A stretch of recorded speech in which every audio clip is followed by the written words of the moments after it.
Historically, the idea of disabilities has been somewhat separate from how we view diversity in general. Historically, we look at diversity as differences among ethnic populations and different races. So in the early days, around 1960s and 70s, both of these groups, the disability advocacy group and those fighting for their civil rights, began demonstrating and wanting people to take further notice of what they were trying to do. So the interplay really happens between knowing that the disability rights movement itself really began around the 1960s and into the 70s. And it parallels the fight for civil rights. So interestingly enough, these groups were fighting for their rights along about the same time. So we know that the Civil Rights Act of 1964 somewhat would parallel the Rehabilitation Act of 1973.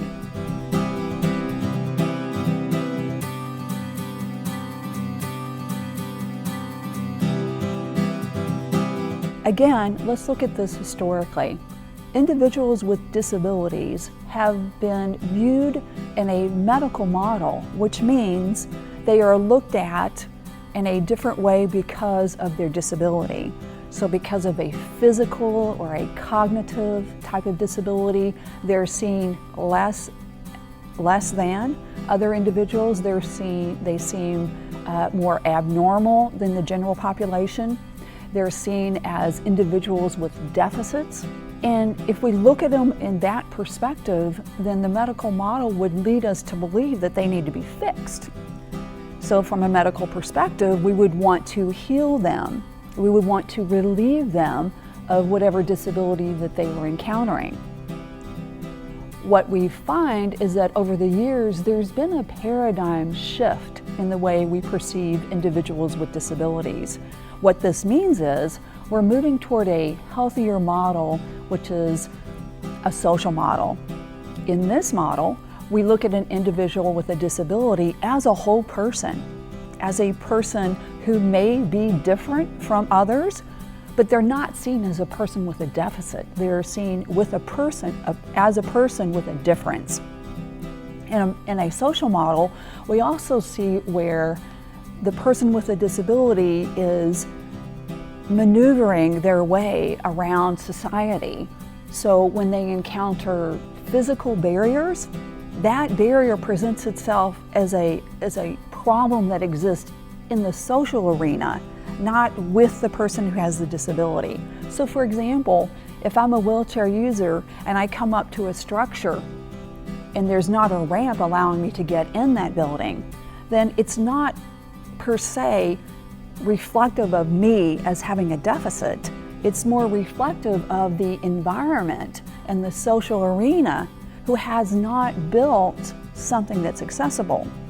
So if we look at it that way, then we're thinking about society in general as a place that needs to make its adjustments. Buildings need to be accessible, not only buildings, but programs and activities. And that way, we're taking care of the environment for the person who has a difference.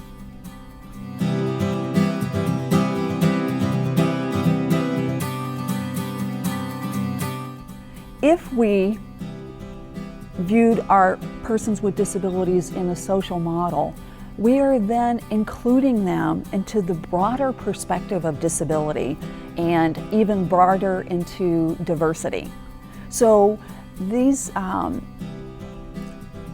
days, when we look at the definition of diversity, we have broadened it a lot from years ago.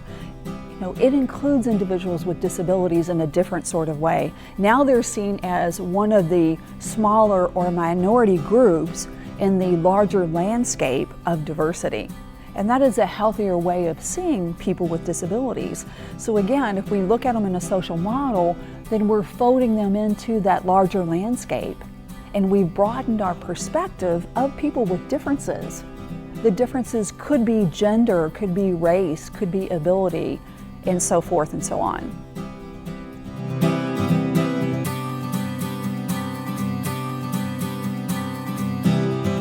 If we look at individuals with disabilities in the social model and we blend them into the rest of the culture, then we are looking at them as we do anybody else in the culture. We all have differences. We've all come from a different background. We all have varying abilities. So it is definitely a healthier model, and that is how we fold them into the rest of society.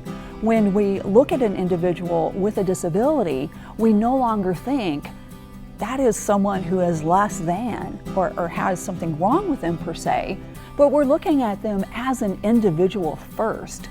So when we use person first language, speaking about people with disabilities, then we are first and foremost recognizing them as an individual who may be different in some aspect from other people, but who are a part of the larger landscape.